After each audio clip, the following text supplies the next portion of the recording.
अभी मैं आपको रामधारी गुप्ता खंड 1 से प्रतिलेखन संख्या 3 व 4 की डिक्टेशन पहले 80 शब्द प्रति मिनट की बोलूँगा, उसके बाद में 100 शब्द प्रति मिनट की बोलूँगा। ये डिक्टेशन एसएससी स्टेनोग्राफर की तैयारी करने वाले स्टूडेंट के लिए विशेष रूप से है, और जिनकी स्पीड किसी कारण से नहीं बन पा रही है, गलतियां अधिक आ रही हैं, या बिल्कुल स्टार्टिंग से शॉर्ट हैंड सीखना चाह रहे हैं, तो आज ही आप हमारी ऑनलाइन या ऑफलाइन क्लासों को ज्वाइन कर सकते हैं। एडवांस आउटलाइन की बुकों को परचेज कर सकते हैं। रामधारी गुप्ता खंड 1 और खंड 2 को लिखने में आपको कोई भी दिक्कत आ रही है तो मैंने इनकी एडवांस आउटलाइन की बुक तैयार की है, इनको पूरा ट्रांसलेट किया है शॉर्ट हैंड में, उनकी बुक भी आपको मिल जाएंगी। शॉर्ट हैंड संबंधी किसी भी जानकारी के लिए आप मेरे कॉन्टैक्ट नंबर पर कॉन्टैक्ट करके मुझसे जानकारी प्राप्त कर सकते हैं, कैसे बुकों को परचेज करना हो, कैसे क्लासों को ज्वाइन करना है। अभी मैं आपको इस डिक्टेशन को पहले 80 शब्द प्रति मिनट की बोलने जा रहा हूं। डिक्टेशन लिखने के लिए तैयार रहें। रेडी। सभापति महोदय, किसानों की उपज की आप न अधिक कीमत दे सकते हैं, न अधिक उपजाने के लिए जो साधन देश में उपलब्ध हैं उनकी तरफ आपका ध्यान जा रहा है। जो कुछ आप कर रहे हैं उससे कोई अच्छा भविष्य नजर नहीं आ रहा है। मैं यही कहना चाहता हूं कि आप देखें कि आपके कार्यक्रम में कहाँ त्रुटि है, कहाँ कमी है। आपने कर लगा रखे हैं, आपने जो कर लगाए हैं वे तो लगाए ही हैं। हमारे प्रदेश में तो जमीन पर 25% ज्यादा कर भी लगा दिया गया है। इतना बोझ अगर किसान पर होगा तो उसकी कमर टूट जाएगी। वह पहले से टूटी जा रही है, लेकिन वे इन करों को देने के लिए भी तैयार हैं। यदि आप उस तरह के साधन उन किसानों के लिए तैयार करें। Para change. हमारे उत्तर प्रदेश के कुछ जिले हैं, पूर्वी जिले हैं, जहां पर बहुत बुरी स्थिति है। हमारे सदन के एक सदस्य ने रो रो कर आपको यह बताया था कि वहाँ लोगों को 2 रुपए मजदूरी में मिलता है। इतनी ही एक दिन की उनकी मजदूरी है। सरकार ने एक आयोग की नियुक्ति की थी ताकि वहां पर कुछ विकास के कार्य किए जाएं। वह योजना भी अब खटाई में पड़ गई है। आपका ध्यान इन समस्त चीजों की ओर कैसे दिलाया जाए, कैसे आपका ध्यान इन सभी कठिनाइयों की ओर आकर्षित किया जाए, समझ में नहीं आता है। Para change. यातायात के साधनों की स्थिति यह है कि ट्रेनों में दूसरे दर्जे में भीड़ भाड़ का कोई ठिकाना नहीं है, उसकी कोई सीमा नहीं है। हर रोज ऐसा मालूम पड़ता है कि कोई मेला चल रहा है। आपके पास अच्छे इंजन हैं, अच्छे गति वाले इंजन हैं, लाइन भी अच्छी है, तो क्यों नहीं दूसरे दर्जे के अधिक डिब्बे लगाए जाते हैं। लोगों को कुछ सुविधा मिल जाए, वह काम नहीं किया जा रहा है। जो समस्त कठिनाइयों को झेलता है, आपके सारे कार्यक्रम को पूरा करने की उसमें कहाँ से शक्ति आएगी, कैसे वे अधिक अन्न उपजाकर आपको दे सकेंगे। आप इन सब पर सोच विचार करें। आपने बड़े बड़े फार्म बना दिए हैं, क्या उन्हें आपके फार्म से कोई लाभ मिल रहा है? सभापति महोदय, सरकार ने कई कृषि फार्म खोले हैं, क्या ये फार्म घाटे में नहीं चल रहे हैं? अगर सारे खर्च जोड़ दिए जाएं, बड़े बड़े अधिकारियों के वेतन जोड़ दिए जाएं, तो पता चलेगा कि सारे ये कृषि फार्म घाटे में चल रहे हैं। क्या इसी तरह से आप सारे किसानों को घाटे पर खेती करने के लिए मजबूर करेंगे? पैराचेंज। जिस क्षेत्र से मैं आता हूँ वहाँ एक पुल बना है। मैंने 10 वर्ष तक अपनी विधानसभा में इस पुल के लिए कोशिश की है। जिस दिन से मैं यहाँ आया हूँ बराबर उसकी चर्चा करता आ रहा हूँ, बराबर कोशिश कर रहा हूँ। मैं कहता हूँ कि गंगा पर वह पुल बने। उस पुल को बनाने का आश्वासन भी मिला था। इस प्रश्न के लिखित उत्तर में यह जवाब दिया गया था। यह कहा गया था कि इसको हाथ में लिया जाएगा। अब मालूम हुआ है कि उस योजना को उठाकर ताक पर रख दिया गया है और यह पुल नहीं बनेगा। इन लोगों ने क्या कसूर किया है, यह मैं आपसे जानना चाहता हूँ। हमारे क्षेत्र के लोगों ने पाकिस्तान की लड़ाई में सरकार को हर तरह का सहयोग दिया था, हर तरह की सहायता दी थी। हमारे यहाँ के नौजवान भी मोर्चे पर जाकर डटे। जिस समय पाकिस्तान के साथ हमारा युद्ध चल रहा था तो कहीं कोई बात नहीं थी, अन्न की कमी कहीं नहीं थी। अन्न की कमी भी हमारे विरोधी साथी पैदा करते हैं, जो यह चाहते हैं कि सरकार असफल हो जाए। ये लोग जो कहते हैं उसको आप समझें। एक तरफ तो हमारे मित्र की बात है जो देश के बड़े बड़े शहरों में दंगे करवाते हैं, दूसरी तरफ हम हैं जो कि इनकी बातों को नहीं समझ पाते।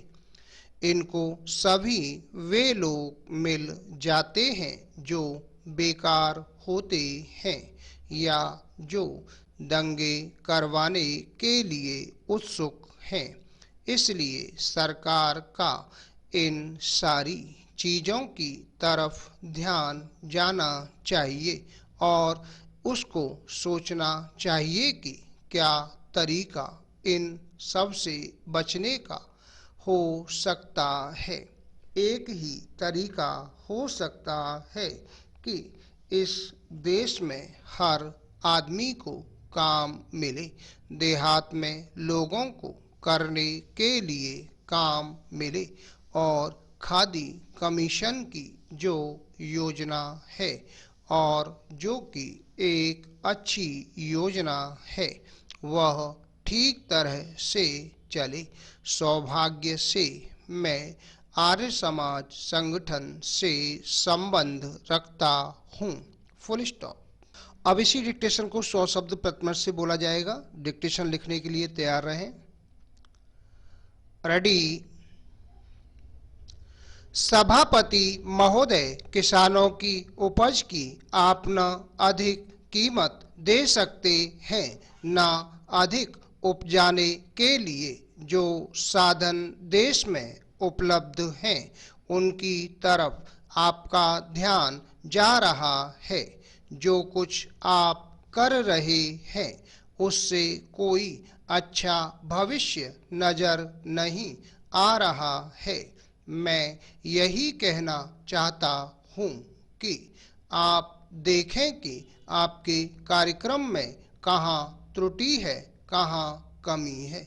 आपने कर लगा रखे हैं, आपने जो कर लगाए हैं वे तो लगाए ही हैं। हमारे प्रदेश में तो जमीन पर 25% ज़्यादा कर भी लगा दिया गया है।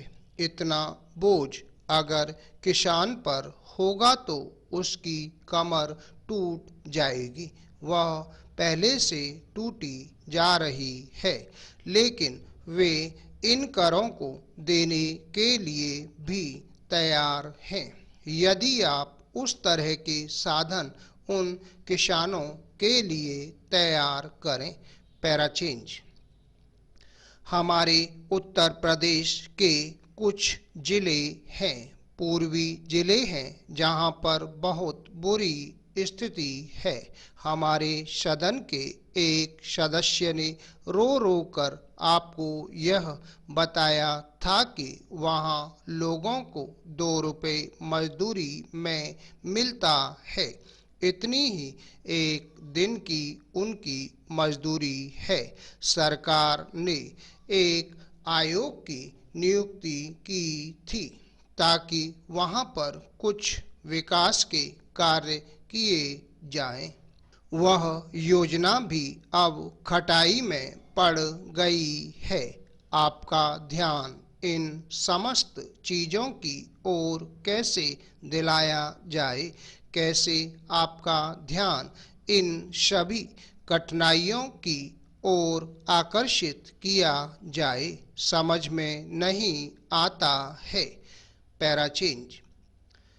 यातायात के साधनों की स्थिति यह है कि ट्रेनों में दूसरे दर्जे में भीड़ भाड़ का कोई ठिकाना नहीं है, उसकी कोई सीमा नहीं है। हर रोज ऐसा मालूम पड़ता है कि कोई मेला चल रहा है। आपके पास अच्छे इंजन हैं, अच्छे गति वाले इंजन हैं, लाइन भी अच्छी है, तो क्यों नहीं दूसरे दर्जे के अधिक डिब्बे लगाए जाते हैं। लोगों को कुछ सुविधा मिल जाए, वह काम नहीं किया जा रहा है जो समस्त कठिनाइयों को झेलता है।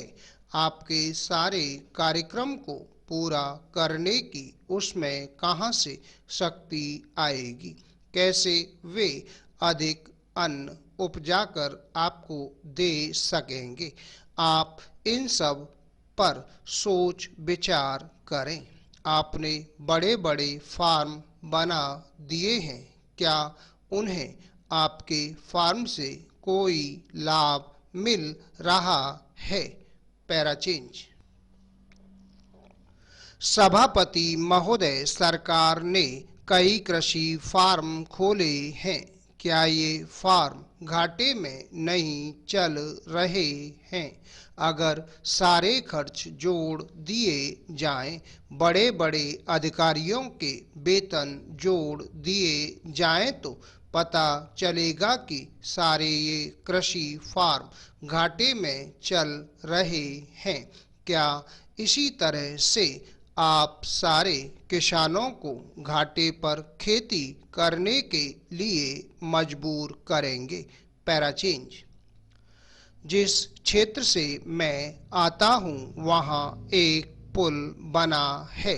मैंने 10 वर्ष तक अपनी विधानसभा में इस पुल के लिए कोशिश की है।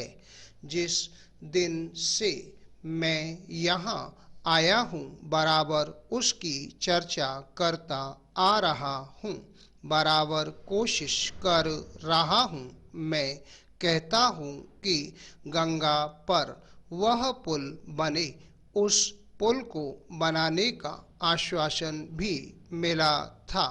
इस प्रश्न के लिखित उत्तर में यह जवाब दिया गया था। यह कहा गया था कि इसको हाथ में लिया जाएगा। अब मालूम हुआ है कि उस योजना को उठाकर ताक पर रख दिया गया है और यह पुल नहीं बनेगा। इन लोगों ने क्या कसूर किया है, यह मैं आपसे जानना चाहता हूँ।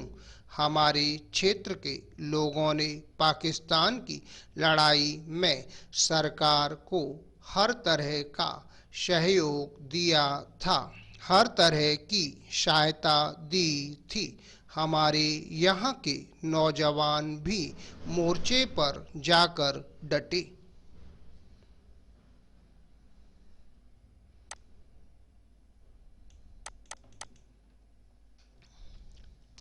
जिस समय पाकिस्तान के साथ हमारा युद्ध चल रहा था तो कहीं कोई बात नहीं थी, अन्न की कमी कहीं नहीं थी।